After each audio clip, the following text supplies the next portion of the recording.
Should we get started, Alex? Yeah, let's get started. Is everyone able to hear me? Yep. Okay, so hello, everyone. Thank you for attending the District 2 Safety Study Town Hall meeting today. We have a smaller group, so if you feel comfortable, could you please turn on your video and then maybe we can have kind of a more relaxed conversation about this study. I'm Alex Pan. I'm a transportation planner at the San Francisco County Transportation Authority, and I'm joined by my colleagues Brittany Chan and Rachel Hyatt, as well as Lorenzo Rosas, a legislative aide to Supervisor Catherine Stephanie. We will have interpretation today in both Chinese and Spanish. So for everyone in the meeting, could you please click on the interpretation button, which is the globe icon, and select English to hear the English version of the presentation. Ayali and Agnes, Ayali will be translating into Spanish and Agnes into Chinese. Could you please give some instruction on how people can join the Spanish and Chinese channels? I think they might already be in the Spanish and Chinese channels. So if folks want either the Spanish or Chinese presentation, to hit the globe button and then select the Chinese and Spanish rooms.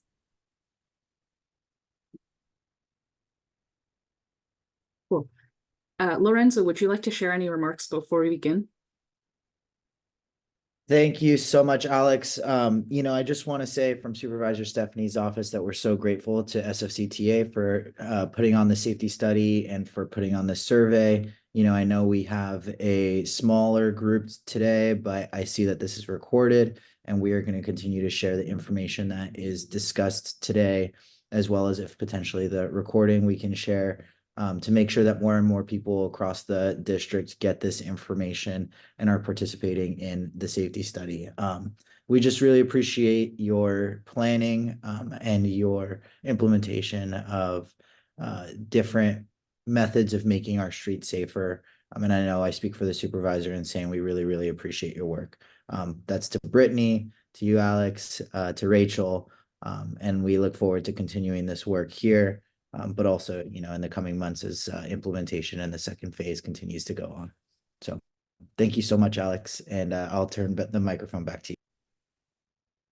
Thanks, Lorenzo. So this is our agenda for the meeting today. First, I'll provide an overview of this project and talk through the specific sites that we'll be studying in District 2. Then I'll show a few examples of the safety treatments that are options for implementation in the district. And I'll summarize our upcoming outreach activities and share a link to a survey for you to share your thoughts about the areas that need improvements and what types of safety treatments you prefer. And we'll conclude the meeting today with the project timeline and next steps and some time for discussion and Q&A. I would ask that everyone hold their questions until the end. This will aid with the interpretation. And then you can also feel free to put any questions you might have sooner in the chat, and Brittany and I will keep an eye on it and try to address it then. So first, I'll start with a little bit of background on the San Francisco County Transportation Authority. Our agency plans, funds, and delivers transportation projects to improve travel choices for residents, commuters, and visitors throughout San Francisco. And at the request of the District 2 Supervisor and Transportation Authority Board Member, Catherine Stephanie, we are working with the SFMTA to improve safety and access to places in District 2 that attract vulnerable road users, such as children, seniors, and people with disabilities. So some of the places that we're looking at are schools or daycares, healthcare facilities, senior centers, parks, and libraries. We're focusing our work on 5 locations that are spread throughout the district that have a high concentration of these types of places. And I'll explain more about how we selected these study areas in the upcoming slides. At the end of the project, we'll recommend safety improvements that are specific to each of the study areas. And I'll walk through examples of those safety improvements later as well. The final safety improvements will be selected with feedback from another round of public outreach and then designed and implemented at select locations in District 2. So to select our 5 study areas, we first identified the types of locations within the district that might attract more vulnerable road users, such as children, seniors, and people with disabilities. So this list of places included schools, libraries, parks, places of worship, healthcare facilities, and senior centers. The location of these places is shown with the blue dots in the map on the right here. We also considered how these different types of places interact with the existing transportation network. So this includes both the bike and public transit network. And we also considered other indicators of safety and access challenges, such as steep streets and the high injury network, which is areas that have seen recent fatalities or serious injuries of pedestrians and cyclists. So we selected areas that have a high concentration of places that attract vulnerable road users, and these are our study areas, which are highlighted in yellow on the map. And we also wanted to ensure that these study areas were spread throughout the district for geographic diversity. So in this round of outreach, we're focusing our efforts in these 5 specific study areas to get your feedback on existing safety and access challenges and your preference for different types of safety treatments. And then on the next slide, I'll talk through each of these study areas in more detail. This map is just a zoomed in version of that map on the previous slide, and it shows our study areas and the types of locations that are concentrated in each of the study areas.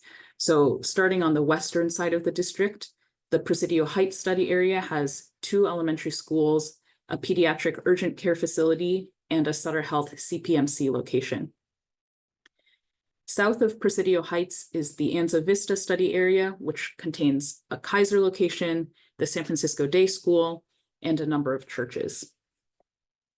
Moving to the northern part of the district is the Marina study area, and this includes Marina Middle School, the Marina Branch Library, and the Moscone Park area.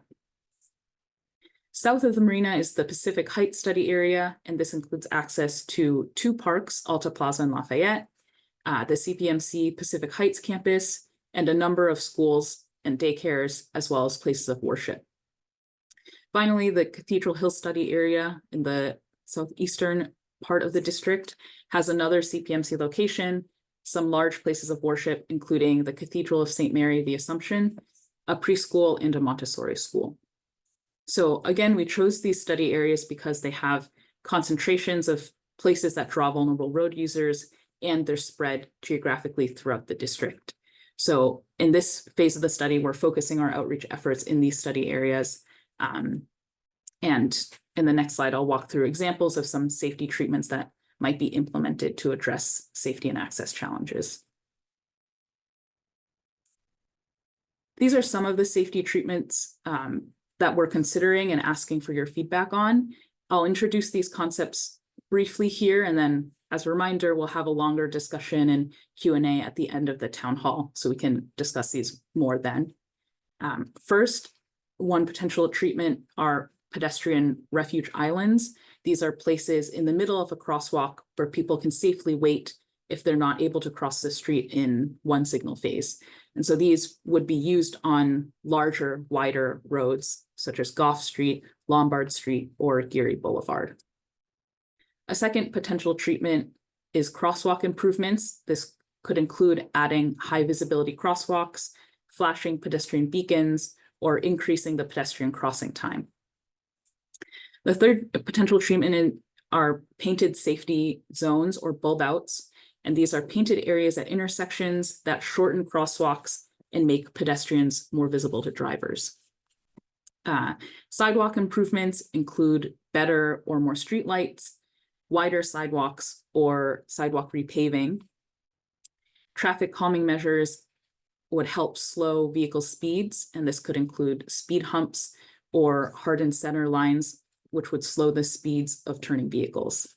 And finally, bike improvements would include creating bike lanes or protected bike lanes on existing or planned bike routes, or add bike parking. So we're looking for your feedback on the safety and access challenges you're experiencing and the types of safety treatments that you might want to see in the district. We have a survey which you can fill out at the link on this slide, and the survey will be live until the end of this month. And if you know of other people that also might want to take the survey, please feel free to share the link with them as well. You can also share your feedback in an interactive way at one of our upcoming pop-up events, which will take place at different locations throughout the district. And please check our website for a list of these upcoming events.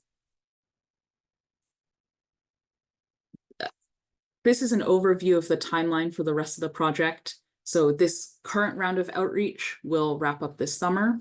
And then using the feedback from outreach, we'll work with SFMTA to draft some design concepts which would improve safety and access in the winter.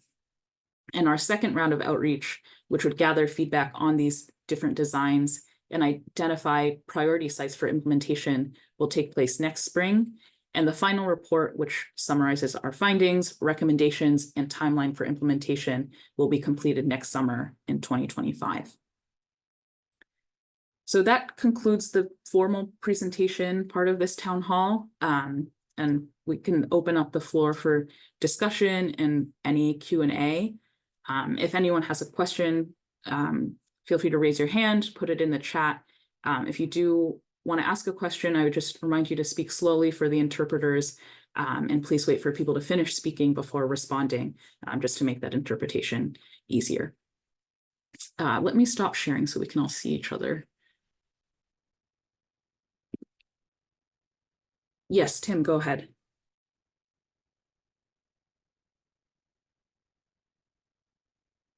Tim, I think you're on mute because I'm not able to hear you. I am still learning how to use Zoom after years. Yeah. Alex and Brittany, thank you for doing this. I've got COVID, so I'm laid up and just not photo ready. I guess I've got some questions that I appreciate what you're doing for District 2, which is, I think, one of the least pedestrian friendly areas. But when you note that the outreach that you do, and I know that MTA does outreach later, there's still, I guess my concern is that this counts towards MTA's outreach also, because there still seem to be complaints, and inevitably as MTA tries to implement the work that you identify, there is the challenge wherein people say they haven't been outreached, but as you're doing outreach, or you're attempting to do outreach now, apparently not many people in D2 seem to care about pedestrian improvements, but we do. Some people do. I just want to make sure that this also is included in that, as noted in the outreach that is done by collectively CTA and MTA. I just want to make sure I'm understanding correctly.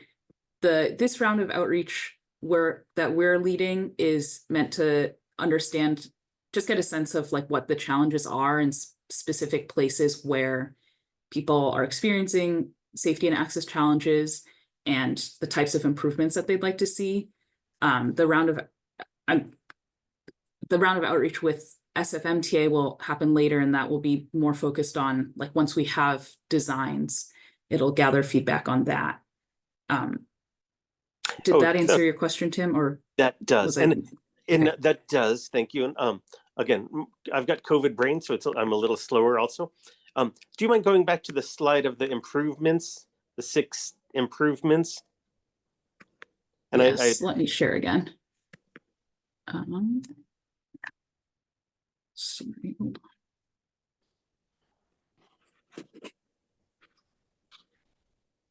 That's it. Yeah. I guess some of the improvements, most of these improvements are appreciable. Some of them sometimes are not, but maybe the painted safety zones are less physical and therefore less significant. But any of the other improvements, including traffic calming, as long as it's not too watered down by other stakeholders, like fire, for instance, that would be helpful to get those. For instance, speed bumps. Some of the more recent speed bumps implemented have been so short as to being inconsequential and just a checklist for the MTA to sign off that they put something in, but they're at less than 4 inches tall, not even noticeable for a vehicle. And sometimes signs are simply ignored. So, pedestrian refuge island with a concrete barrier, that's significant. But other things, sidewalk improvements, especially the widening of sidewalks, would be wonderful on any street. Turk is one of the closer streets to me that's still in District 2. And that is something that had a fatality and a few years ago with a motorcycle. And there were some changes made, but there could still be more improvements made out there, as well as Geary, California, and many other streets. Thank you. Yeah, that's good feedback. Thank you for sharing, Tim.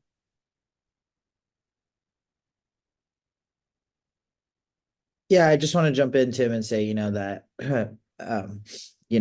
Alex covered basically the timeline and the different phases from Supervisor Stephanie's office. What we're going to do is continue to share this survey link and continue to try to make sure we broaden the feedback that's being brought into this information. And we understand that area of D2 that goes down along Goff down to basically Jefferson Square. We have a lot of alleys that people speed down, and we're focused on trying to help out around there too.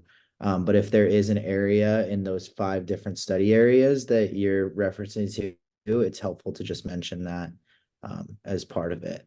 And I think you're more talking about that Cathedral Hill area. But, just want to put it out there that we're continuing to try to help out with the outreach too as well. And we'll be sharing this information in the survey shortly. Actually, sorry, thanks, Lorenzo. I was talking more about the Anza Vista area near where Turk is.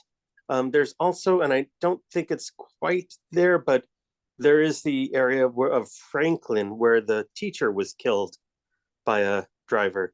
And I think that would be off the area, kind of the Pack Heights area closest, but that would be one area that should be addressed. I mean, certainly if someone dies, there should be something put there.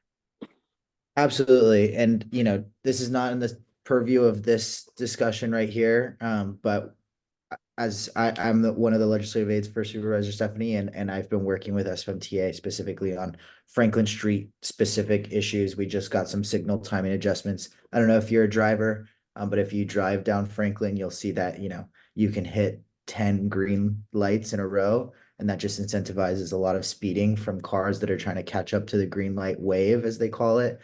So we're trying to break that up and disrupt that. So we disincentivize speeding. And then, in addition to when that teacher was killed, it was November 2021. In the interim, since from then until now, we've done a lot of other sidewalk improvements, for example, where we have quick bump outs for turns and things like that. Problem's not fully solved. There's still some above average speeds, above the speed limit in the mid-block area, just north of Pack Heights, as you're saying. But we're definitely focused on that. And, that's a little bit outside the purview of this, but we're making sure we're staying in touch with MTA about Franklin Street as well.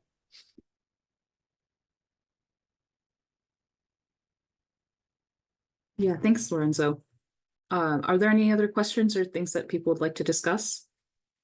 Alex, I'm not sure if you're able to see, but we have a question from Roland in the Q&A. Roland, do you want to answer or ask your question verbally, or would you like us to read it out loud? Oh, I'm seeing it now. I can read it out loud. Roland asks, can you please elaborate on what the sidewalk improvements consist of and how these improvements contribute to enhanced safety? Let me go back to the slide so we can all look at this. So the sidewalk improvements would include things like better or more streetlights, wider sidewalks, or repaving. So things like better or more streetlights can enhance safety for people walking late at night. Wider sidewalks can, this study is aimed at improving both safety and access. So something like wider sidewalks can improve access by making a sidewalk more friendly to pedestrians. It also improves safety because if the sidewalk is too narrow, then someone might go onto the street to pass other pedestrians.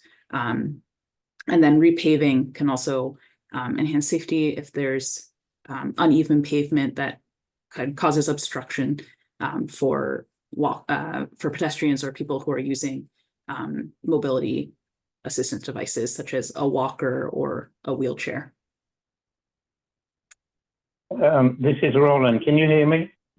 We can hear you. Yes. Okay.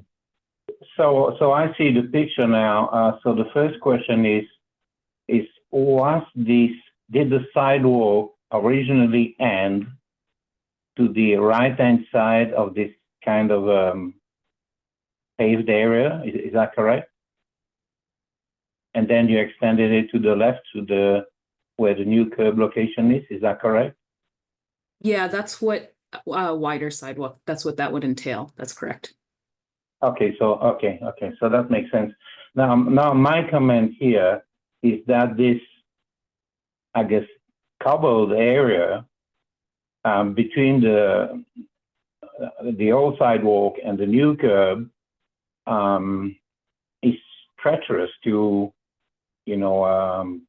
aging people. It looks like a lot like the Rumpel strip at the Costco. So why do you have this paved area between the two areas, the two smooth areas? Yeah, this picture is just an example of what a wider sidewalk might look like. It wouldn't necessarily look like this in actual implementation. And if that's I think helpful feedback for us to know that this type of brick paving or cobbled paving is also a hazard for pedestrians. So yeah, thank you for sharing that, Roland. And they definitely wouldn't work for a wheelchair, I can assure you. Yeah, that's good to know. Thank you. Thank you.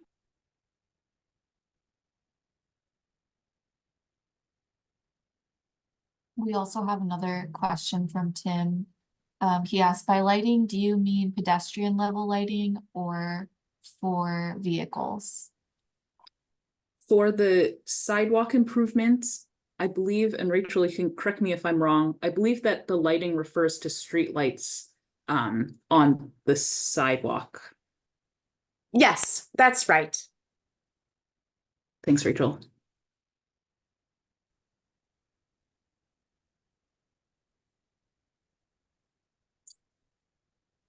If we have the time, can you just go back to the map really quickly?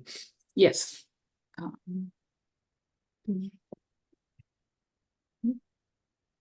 And obviously, I defer to what the community outreach done with the survey and like I continue to be a little bit at the risk of being redundant. I will say again that we're going to share this with the neighborhood leaders and I'll talk with Rachel and Brittany and offline as well about that. But I do want to just point out that on, I believe it may just be out of it, but we did have a looking at the marina area, we have the middle school right there, and Webster and Laguna. We actually did just have a hit and run happen at Laguna and Green, and on Green Street. We've been asking MTA to do some of those crosswalk improvements as well.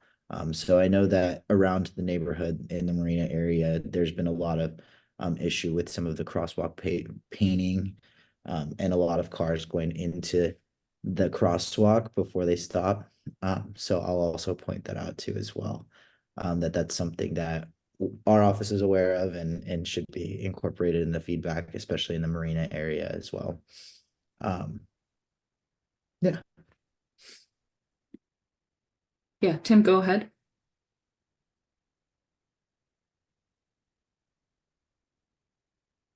You may be Tim, on. Okay, I'll remember. Question about Arguello.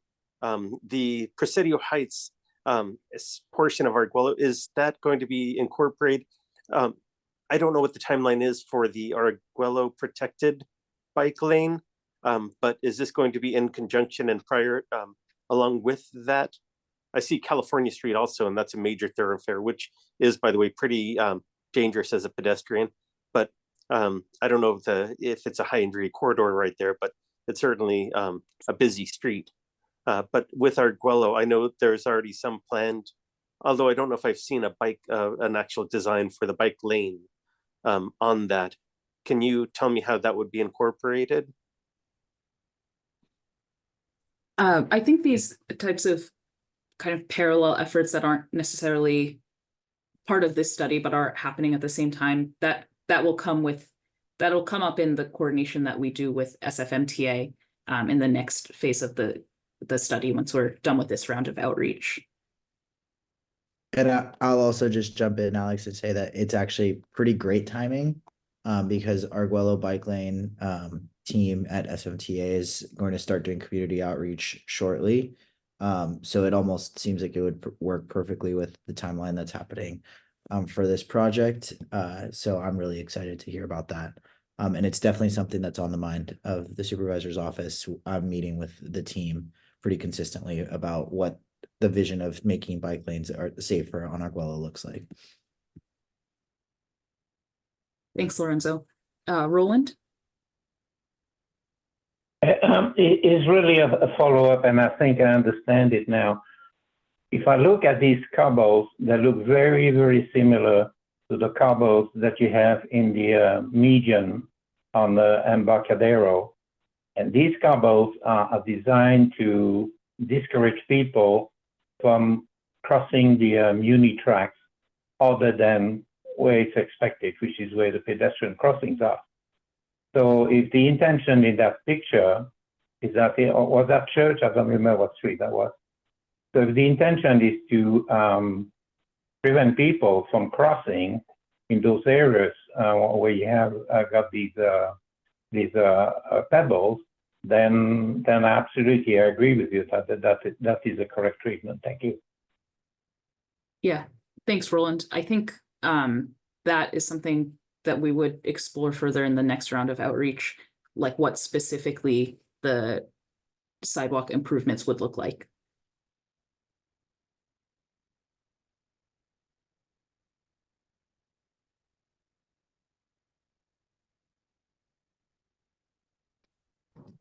Jonathan, go ahead. Yes, one quick question. Just can you go over what the improvements are that you're considering for Green Street? So in this round of outreach right now, we're focused on first identifying what some of the safety and access challenges are, and then what safety treatments people want to see for specific areas of the district. So we haven't gotten to the point yet where we've recommended something for a specific street. That would come in the next round of outreach. Got it. And sorry if I missed it. I joined a little later. What was the timeline for the next round, and what would be the timeline for implementation? Yeah, let me go to the project timeline. So this round of outreach where we're identifying challenges and preferences will wrap up this summer. And then through the winter, we'll work with SFMTA to draft concept designs. And then we'll bring those to outreach next spring, so spring 2025. And then the final report will be published in summer of 2025, and that'll include the timeline for implementation. Awesome, thank you. Jonathan, I also just want to add, if you're wondering, we're also open to hearing any suggestions for improvements you have for Green Street, if you have any in mind that you want to share. I think the speed bumps would be certainly something that would be on high up on my list, what I think would be helpful. Because I think we just sometimes, we live on Green Street and we just have people speeding through it quite a bit. And that would be helpful. Are there any specific intersections or cross streets that you would suggest those speed bumps at? I think the biggest area is honestly the eastern side, probably up to and including certainly up to Gough, and then further probably also up to Lagoon. And I think then let me add one more thing. This is not on Green Street, but on the north-south running streets, especially on the downhills. Similarly, there are people that go way too fast down these downhill streets.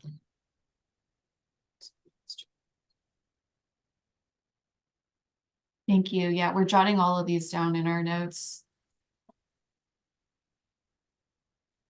I just want to shout out that Jonathan is a great transit advocate in D2. And Jonathan, we're going to share, I believe well, I know it's on the supervisor's social media, but I will make sure that it is shared with Northern Neighbors, not only this presentation, but the survey, and just give a good timeline of how to make sure people can provide some suggestions. In I their appreciate neighborhood. it. Of Thanks, course. Lorenzo, for the shout out. Tim, go ahead. I guess I just want to reiterate my concern about, and not to counter anyone's, I love a good traffic speed bumps, but today's speed bumps that I see on, for instance, one example is at Baker and Golden Gate. There's a speed bump that MTA put in that was 3.75 inches high, and it's not noticeable for cars. And then another one is on Anza, between Masonic and Arguello. There are speed bumps with which I would bike with my son on, and those ones are wide enough where there are openings, and I guess it's for fire trucks, and that's a current design that the fire department likes, but it also allows cars to very quickly speed, and they just go in between, and they're able to avoid the speed bumps, and they're still able to go at speed on those areas, so it doesn't seem to slow them down. So my concern about speed bumps is, as properly as currently implemented in many areas, it still allows for speeding. So I'm not sure if there can be a combination that can appease both the fire department and actually slow vehicle speeds down too. Thanks, Tim.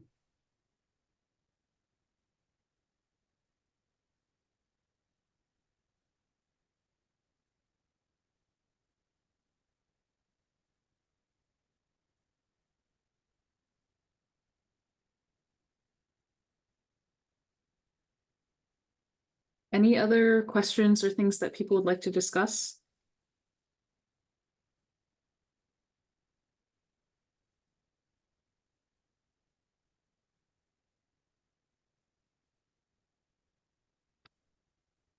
If not, then Brittany, I think we can stay on in case people want to just chat more with us. But then if you could all take the survey and send the link around to other people that you know in District 2 that might be interested or want to share their feedback, we'd really appreciate that. And again, please check our website for upcoming pop-up events. Yeah, And thank you for taking the time to attend. yeah, and just a reminder, our website is sfcta.org/D2safety, and we have the slide deck presentation for tonight's town hall available there. And then we'll also be posting a recording of the event on our website as well. And the survey links are also available on our website. Thank you again, Brittany and Alex. And I just want to really underscore that, we're going to continue to make sure that these materials are sent out. So I appreciate your time today and putting this study together. And we look forward to hearing what the survey results are and continuing this work. Thank you. Thank you, everyone. Thanks, everyone. Thanks, everyone.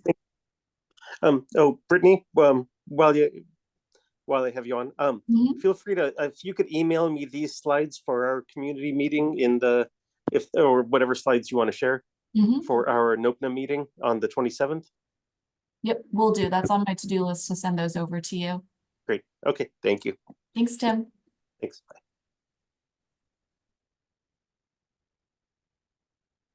And Jonathan, if Northern Neighbors is interested in us also presenting at an upcoming meeting, just let us know.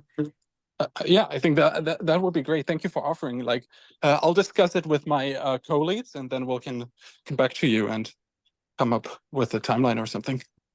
Yeah, Brittany, do you want to? I don't know if you want to put your email in or my contact information is on our project website. Perfect. Yeah. Perfect. Let's see, do we have other folks on? Otherwise, I'll come with an unrelated or just very general question. Yeah. Uh, feel yeah. free to share. Go ahead. I feel like I'm still struggling a little to understand what are, like, I know there's SFMTA and there's SFCTA, and like what exactly the responsibilities of SFCTA are, kind of your size, your budget, how that all works together. Maybe Rachel is best equipped, if Rachel's still on, to answer this question.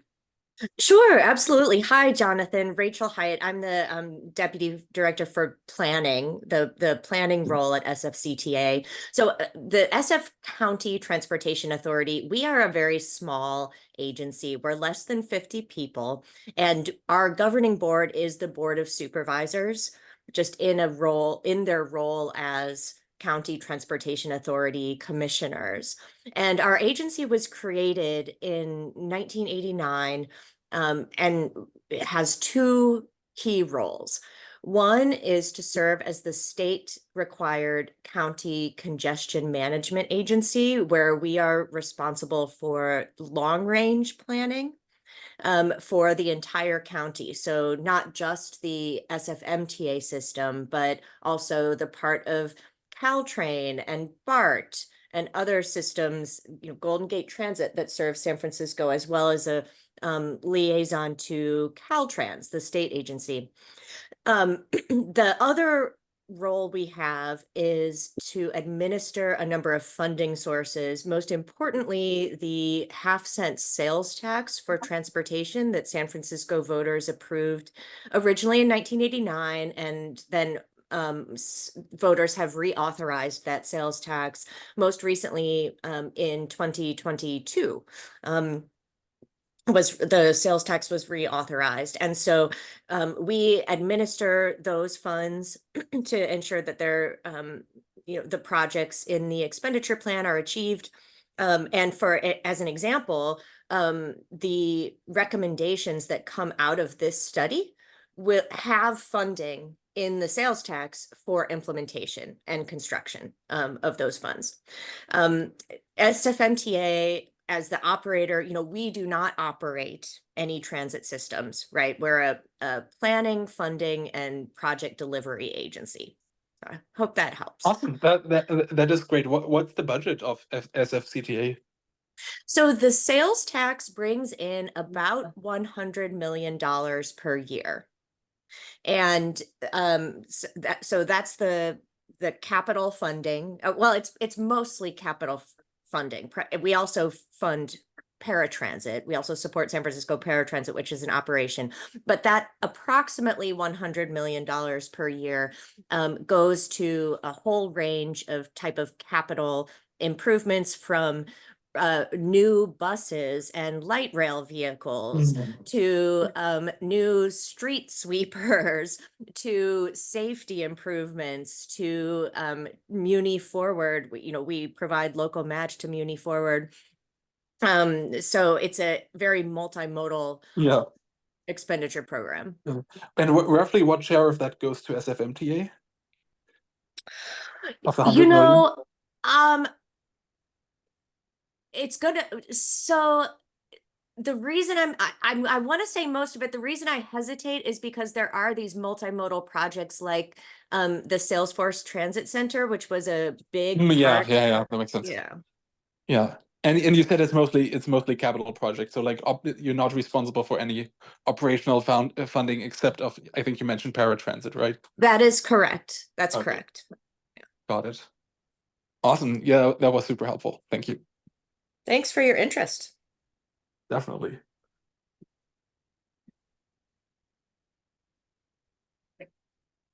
All right, I'll drop off now. Thanks so Thanks, much. Jonathan. Thank you. Take care. Bye-bye. Bye.